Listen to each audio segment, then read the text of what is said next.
Salut! Alors dans cet épisode, on va parler d'un sujet qui a été un peu mis sur les devants de la scène médiatique avec la COP21. Je vous vois déjà. Ouh là là, lui il va me miner le moral lui. Mais non, vous allez voir. Attendez, on va parler d'extinction massive d'espèces. Ouais.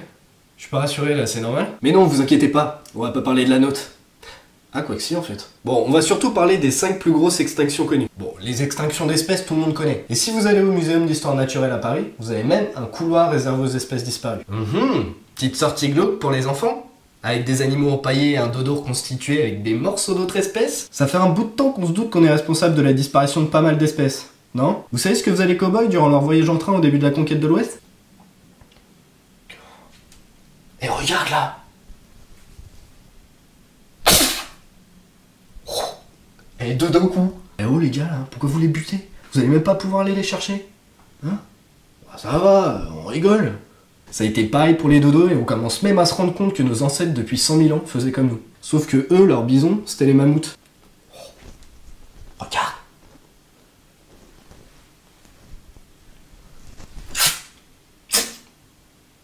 Oh, deux d'un coup. Eh mais les gars, vous savez combien de temps ça met pour faire un bébé un mammouth? À cette allure-là, on va pas manger longtemps, hein, je vous préviens. Hein. Oh le relou, on s'en fout, il y a des mégalonyx là-bas, on ira bouffer ça après. Et on peut avoir une idée de toutes les espèces que devaient chasser nos ancêtres avec les animaux qui sont peints dans les grottes. Bah il en reste plus beaucoup. Hein. On a tellement un impact important sur notre environnement qu'on parle de 6e extinction massive d'espèces. Quand on s'intéresse à la géologie, vaut mieux pas trop être dépressif, hein, parce qu'il y en a des raisons de déprimer. Avec le nombre d'espèces disparues qu'on retrouve dans les archives géologiques, on est capable de dire que 99,9% des espèces ont disparu. Bon, si on arrondit 100%. Et du coup, c'est pratique parce que ça peut servir à dater les roches. Mais alors, comment c'est ça d'abord?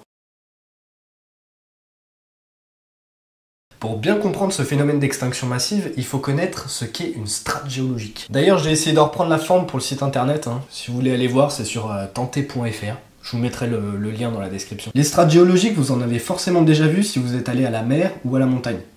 C'est cet empilement de couches que vous voyez aux affleurements. Comme à Étretat par exemple.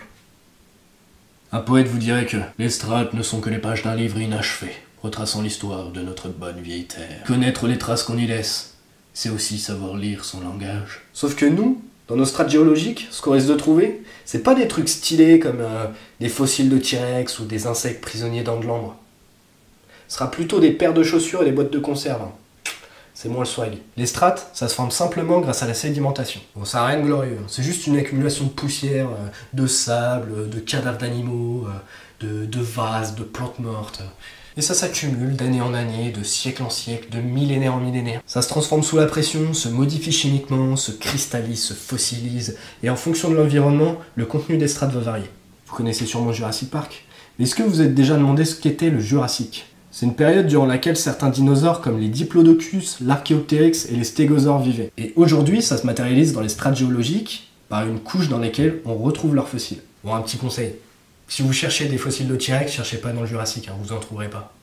Il est apparu durant la période suivante, celle du Crétacé. Mais faut avouer que le Crétacé Park, ça le fait moins. Les disparitions massives d'espèces, on les observe dans les strates, et elles sont tellement visibles qu'on s'en sert pour délimiter les couches. En stratigraphie, on s'embarrasse pas de sentiments. On est pragmatique. Bah alors, pourquoi tu pleures? Ton animal préféré est en train de disparaître? Oh, c'est triste. Mais tu sais que grâce à ça, on va pouvoir dater les roches. Mais alors, où se trouvent les traces de ces 5 extinctions massives d'espèces? Pour visualiser, je vous fais un petit schéma. Dans la première vidéo, nous avions vu ensemble la division de l'histoire de la Terre en 4 parties. L'Adéen, l'Archéen, le Protérozoïque et le Phanérozoïque. Dans cet épisode, on zoome sur le Phanérozoïque, caractérisé par les animaux visibles. Parce que forcément, si on veut voir des extinctions massives d'espèces, le minimum c'est d'avoir des espèces à observer. Les extinctions massives d'espèces vont permettre de diviser cet éon en 3 parties. Le Paléozoïque, le Mésozoïque et le Cénozoïque. Nous avons donc 2 extinctions massives qui séparent les aires, et les autres sont localisées ici, ici et ici. Elles sont très visibles parce qu'elles ont vu plus des 3/4 des espèces présentes sur le globe disparaître en un temps géologique très court. Mais alors si les espèces ont disparu une fois, qu'est-ce qui disparaît la deuxième fois? Pour observer l'évolution des espèces, c'est très simple. Il suffit de compter le nombre d'espèces en fonction du temps. Si ça c'est notre abscisse et qu'on met en ordonnée le nombre d'espèces, on visualise plus facilement le phénomène. Et ce qu'on peut observer, c'est qu'une disparition massive d'espèces est immédiatement suivie d'une diversification. Les extinctions massives d'espèces, c'est une grosse loterie. Des causes vont entraîner un changement environnemental rapide, et ceux qui y seront adaptés survivront. Donc voilà, pas de jugement de valeur, c'est pas le plus grand, le plus fort, le plus intelligent qui survit, c'est du pur hasard. Faut être là, au bon endroit, au bon moment. Si tout à coup tous les continents étaient inondés, seuls les animaux marins survivraient. Ça fait pas du poisson rouge un animal plus évolué que les animaux terrestres. Après chaque crise, vous avez un écosystème différent, composé d'espèces dérivées de nos grandes gagnantes de la loterie. Mais alors, qu'est-ce que ça donne tout ça?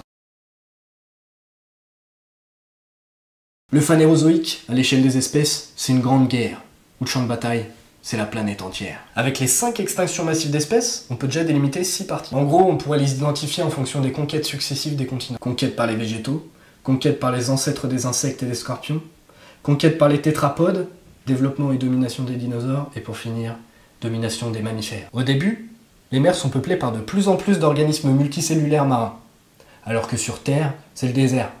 Genre Mars, mais avec des ruisseaux, des rivières, des fleuves. Vous allez trouver des animaux comme le picaïa et l'anomalocaris. C'est durant cette période que les végétaux vont partir à la conquête de la terre ferme. Ce sont des végétaux qui ressemblent à du lichen ou de la mousse. Ils vivent paisiblement, se développent, se diversifient, s'adaptent à de nouveaux milieux. Mais c'est sans savoir que leur destin les menait droit face à la première extinction massive d'espèces. Nous sommes il y a 445 millions d'années, et cette crise touche essentiellement des espèces marines. En même temps, c'est normal, vu que sur Terre, il y a du lichen. Dans les mers, on va voir apparaître les Theraspies, les Dinichthys et les Eusthénoptérons. Les végétaux continuent leur colonisation des terres, et leur diversification va amener à l'apparition des premiers arbres. C'est au tour des espèces animales de partir à la conquête des continents. Je dis conquête, mais en vrai, c'est pas du tout épique. En fait, à cette époque, comme les reliefs étaient pas très marqués, la moindre tempête inondait de grandes surfaces de continents. Et du coup, quand les mers se retiraient, vous aviez plein de victimes, de polos, qui se retrouvaient bloqués dans des flaques de boue, et qui du coup mouraient asphyxiés, desséchés. Asphyxiés, desséchés, je ne vous reverrai plus jamais. Merci. Mais c'était sans compter sur l'élu, un arthropode, ancêtre des insectes et des scorpions, qui au hasard des mutations génétiques réussit à survivre dans des eaux de moins en moins oxygénées, jusqu'à être capable de survivre hors de l'eau. Savait-il ceux qui l'attendaient? Les strates ne le disent pas. En revanche, elles conservent les stigmates de la catastrophe qui se profilait à l'horizon. Nous sommes il y a 372 millions d'années, et un deuxième coup de canon dans les rangs des espèces marines extermine 75% d'entre elles. Dont les cuirassés sans mâchoire. L'histoire se répète et un nouveau cycle de la vie se met en place. Les niches écologiques laissées par les espèces disparues sont rapidement récupérées par les nouvelles gagnantes du loto des extinctions massives, dont les premiers tétrapodes qui vont partir à leur tour à la conquête des continents. Aujourd'hui, les tétrapodes, vous les connaissez, hein. C'est à peu près tout ce qui a 4 pattes. Les grenouilles, les oiseaux, les tigres, et nous. Mais à cette époque, c'était plutôt ça. Je suis sûr que vous les avez oubliés dans vos arbres généalogiques, bande d'ingrats. À cette époque, les tétrapodes ont développé des caractères utiles à la vie terrestre, à partir de caractères utiles dans les milieux marécageux. Des poumons pour pallier au manque d'oxygène, et des pattes pour pouvoir se déplacer dans des eaux peu profondes. Et oui, nos ancêtres pataugeaient dans la vase. En se diversifiant, ils vont donner naissance à des espèces qui vont évoluer dans des milieux de plus en plus éloignés de l'eau. C'est l'apparition des amniotes. Et le cliquetier de la roue des extinctions massives se faisait déjà entendre. Et pour cette 3e édition, c'est le gros lot qui est tombé. Nous sommes il y a 252 millions d'années, et c'est la plus grosse extinction massive d'espèces de toute l'histoire. 70% des espèces terrestres et 90% des espèces marines vont disparaître. Comme feu, l'auguste trilobite. Laissant place aux amniotes les plus bankable de toute l'histoire de la Terre, je vous demande d'accueillir les dinosaures.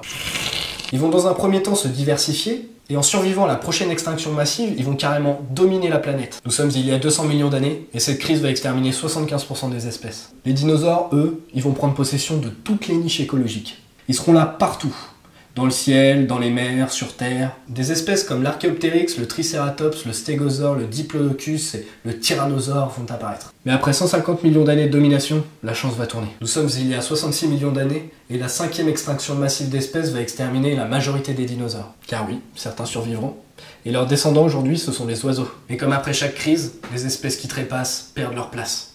Et c'est au tour des mammifères de régner. Maintenant, je sais ce que vous vous demandez. On a bien compris, ça c'est à peu près l'histoire qui en ressort avec les fossiles que l'on retrouve. Mais alors pourquoi c'est l'extinction massive? Mais parce que la Terre c'est pas la fête les gars. Tu fais le beau, t'es un T-Rex, t'es en haut de la chaîne alimentaire, personne vient te tester, tu te prends quand même une météorite. Et ouais mon pote, et tu disparais. Comme tout le monde. Bon, en vrai ça s'est pas passé comme ça. En gros, les crises du vivant sont causées par des changements environnementaux rapides qui ne laissent pas le temps aux espèces de s'adapter. Jusque là, ça reste du bon sens. Quelqu'un qui est mis dans un environnement dans lequel il n'est pas adapté, il meurt. Quelqu'un qui se suicide en reliant son pot d'échappement à l'habitacle de sa voiture pourrait vous le dire.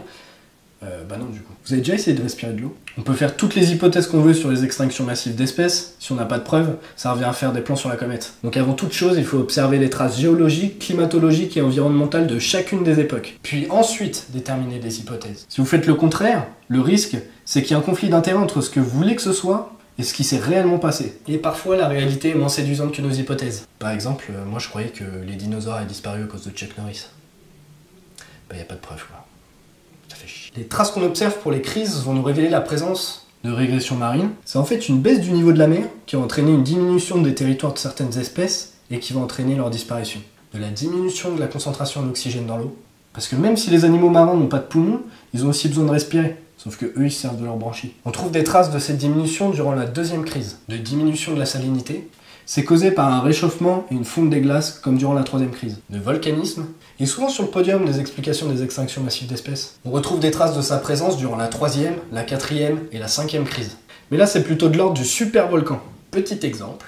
En Chine, avant la troisième grande crise du vivant, un volcan a répandu ses coulées de lave sur une superficie égale à la moitié de la France. Le volcanisme, ça libère des nuages de poussière, des gaz toxiques, et du coup ça entraîne plein de conséquences néfastes pour l'environnement. Et pour finir, la cause la plus célèbre, la chute d'une grosse météorite. C'est à peu près les mêmes conséquences qu'un volcanisme intense, hein. Nuages de poussière, gaz toxiques. En 1970, on a trouvé des traces d'iridium dans une fine couche séparant le Mésozoïque et le Cénozoïque. À la limite qui marque la cinquième extinction massive d'espèces, celle des dinosaures. L'iridium, c'est un élément qu'on trouve presque pas dans la croûte terrestre. Par contre, on la trouve très abondamment dans certaines météorites. C'est un des arguments les plus forts pour défendre la thèse de la catastrophe extraterrestre pour la disparition des dinosaures. Surtout qu'après, on a trouvé un énorme cratère enfoui sous 800 mètres de sédiments qui date de cette époque. Le fameux cratère de Chicxulub dans le golfe du Yucatan, au Mexique. Donc, vous étudiez les roches, vous en sortez des traces de volcanisme, de glaciation, de météorites, et ensuite, il faut essayer de reconstituer les faits. Par exemple, durant la deuxième extinction massive d'espèces, on sait qu'il y a eu une ère glaciaire.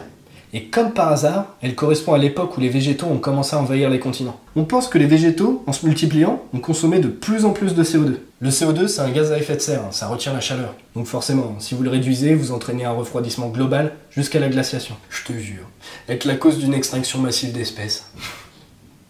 Sont cons ces plantes quand même. Mais attention, c'est pas parce que des événements se passent en même temps qu'il y a forcément une relation de cause à effet. Corrélation n'est pas causalité, n'est-ce pas? Si on vous retrouve dans une pièce avec un couteau dans la main et un cadavre à vos pieds, ça veut pas forcément dire que c'est vous qui l'avez tué, même si honnêtement tout le monde le pensera. Pour les disparitions massives d'espèces, c'est pareil. On va avancer des hypothèses tout en restant très prudent. Ah bah ouais, hein, la présomption d'innocence quand même. Après, rien ne vous empêche d'explorer vos hypothèses et de fantasmer dessus. Si on prend le cas de la troisième extinction massive d'espèces, vous avez plusieurs suspects. Un réchauffement global, une régression des mers, une baisse de la salinité des eaux océaniques, un volcanisme continental et peut-être même des rayonnements cosmiques. Mais il est fort possible qu'ils soient juste tous coupables. Voilà, dans cet épisode j'ai tenté de vous montrer l'un des phénomènes les plus marquants de l'histoire de notre planète. C'est vraiment la vision d'ensemble la plus large du vivant, où on va voir apparaître et disparaître des écosystèmes entiers.